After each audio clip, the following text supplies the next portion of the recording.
जो काफिला होता है, चाहे हम वीवीआईपीज की खासकर बात करें, तो उनके काफिले को लेकर के सवाल उठते हैं। तो क्या आने वाले समय में हम ऐसे भी देखें कोई सर्कुलर इसको लेकर के जारी हो सकता है? अभी तो पीएम ने लोगों से सिर्फ अपील की है। सरकार क्या करती है, मैं उस पर टिप्पणी में आपके शो में मैं ऑथोराइज्ड भी नहीं हूँ और मेरी जानकारी भी नहीं, पर मैं आपको ये कहता हूँ कि ह्यूमन टेंडेंसी है।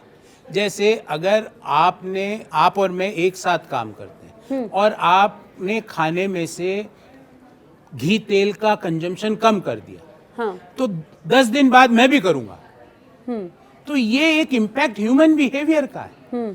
आज हर व्यक्ति, जैसे मैं आपको बताऊं कि मेरे साथ का एक मित्र है, वो रोज जिम जाता है, वो रोज मुझे कहता है, मैं महीने भर तक नहीं गया, वो बोलता है चल आज चल। तो फिर धीमे धीमे एक दिन मैंने भी जाना शुरू किया, भले 5 मिनट कसरत करी, 10 मिनट करी। तो ये एक इम्पैक्ट होता है जो ह्यूमन बिहेवियर एक दूसरे को देखकर सीखता है। ये तो लॉन्ग टर्म है कि 1 साल का समय है और लोग इसको करें। मैं उस सवाल पर भी आऊंगी कि शॉर्ट टर्म हमने इसमें क्या सोचा है, लेकिन जो आपने कार पूलिंग की बात की कि कैसे लोगों के दिमाग में कार पूलिंग का कीड़ा हो, मतलब कि लोग इसकी तरफ ज्यादा बढ़े। कई इलाके ऐसे हैं, अब जैसे हम अगर एक घर की बात करें, 4-5 गाड़ियां हैं, हर कोई अपनी गाड़ी में जा रहा है, या कई इलाके ऐसे हैं जहाँ पर पब्लिक ट्रांसपोर्ट उतना दुरुस्त नहीं है, तो फिर उनके लिए क्या होगा? देखिए, प्रधानमंत्री ने ये तो कहा ही नहीं है कि आप कंज्यूम मत करो, वो कह रहे हैं अगर हो सके तो। अब मान लो मेरा ऑफिस 10 बजे और आपका 10:30 बजे और आप मेरी छोटी बहन हो, और हम दोनों अपने पिता और माता के साथ रहते हैं, एज्यूम करो। तो मैं ये सोचूंगा, आपको कहूंगा कि बहना मेरे साथ चल, आधा घंटा पहले पहुंच जाना। सप्ताह में आपने एक दिन भी ऐसा कर लिया तो भी राष्ट्र में तो आपका योगदान हो गया। मैं तो 18 लाख करोड़ का 10% ही आप सेव कर लोगे तो 2 लाख करोड़ रुपए की फॉरेन एक्सचेंज रिजर्व को सेव हुआ है प्रति वर्ष।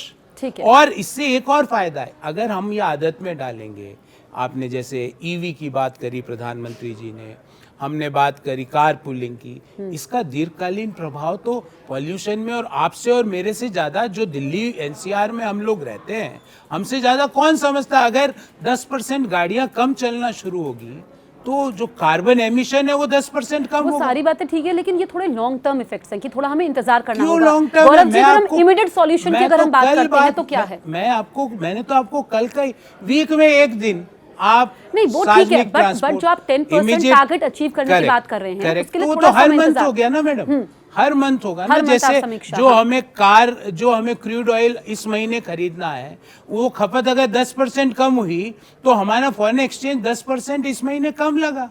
ठीक है। प्राइम मिनिस्टर ने जो कहा है उसका भाव आपको एक लाइन में समझाता हूँ। No need to stop anything, किसी भी चीज को बंद करने की कोई जरूरत के हिसाब से आपको पैनिक में आने की भी कोई जरूरत नहीं है।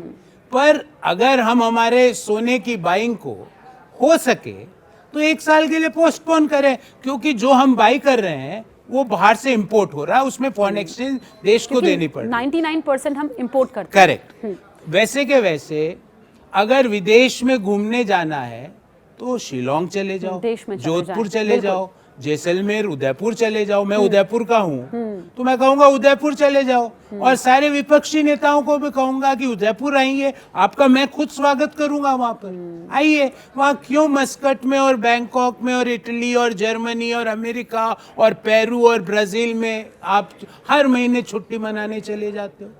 तो प्रधानमंत्री जी ने ये कहा है, कोई हमें दिक्कत नहीं है जसप्रीत जी। $700 बिलियन का फॉरेक्स रिजर्व है। $700 बिलियन आपको अगर रुपये में बताऊं तो 60 लाख करोड़ रुपए अभी है हमारे पास। और आपने जो उसमें डेटा दिया है कि अगर 10% भी अचीव हो जाएगा, वो तो सिर्फ पेट्रोल डीजल पे हम कितना देते हैं, वो है 18 लाख करोड़, और 60 लाख करोड़ का फॉरेन एक्सचेंज रिजर्व है हमारे पास। अच्छा। और 18 लाख करोड़ का हर साल का इन मदों पर खर्चा है, इन दो पर, पेट्रोल डीजल पर और सोने के इंपोर्ट। मतलब इन दोनों से ही हम अपना टारगेट अचीव कर सकते हैं।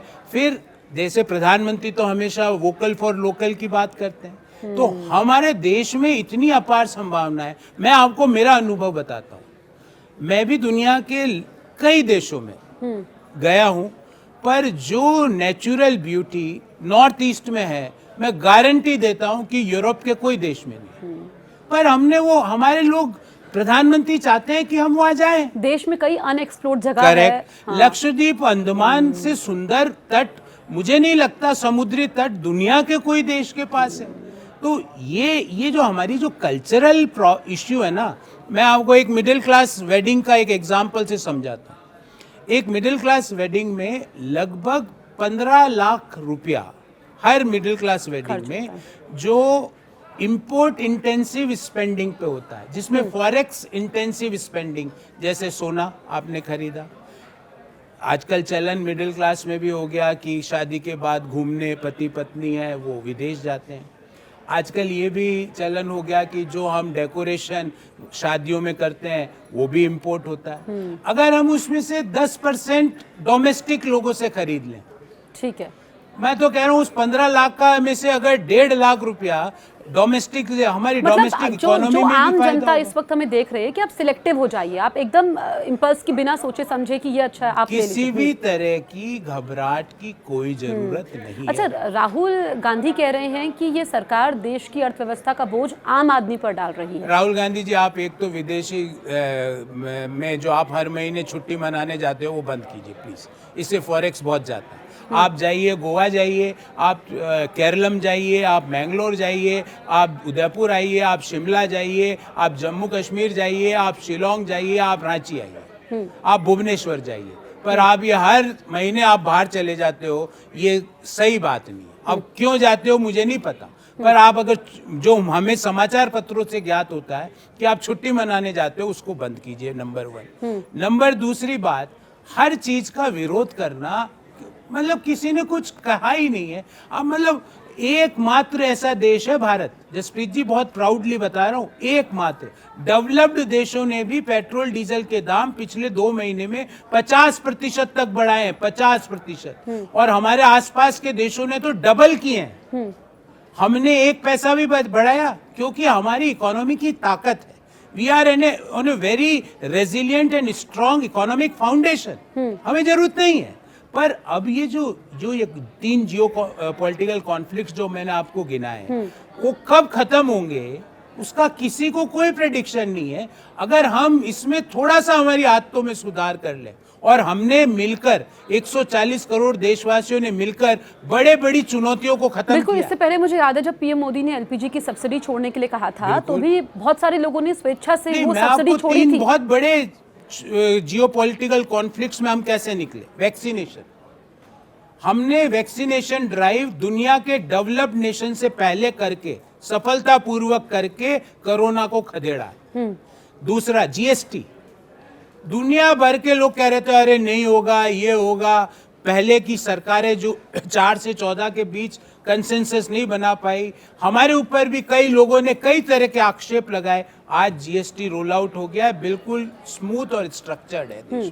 तीसरा, डायरेक्ट बेनिफिट ट्रांसफर और यूपीआई, दुनिया भर के लोग, एक तो मुझे याद है एक कांग्रेस के वित्त मंत्री थे, वो हंसते थे, अरे सब्जी वाला थोड़ी ऑनलाइन पेमेंट लेगा। आज जसप्रीत जी, सब्जी वाला छोड़ दीजिए, हर व्यक्ति यूपीआई का प्रयोग करता है। आप भी करते हैं, मैं भी करता हूं, मेरा साथी कैमरामैन भी करता है। इनके परिवार में अगर 8 साल 10 साल का बच्चा है, वो भी पेमेंट ऐसे करता है। ठीक है।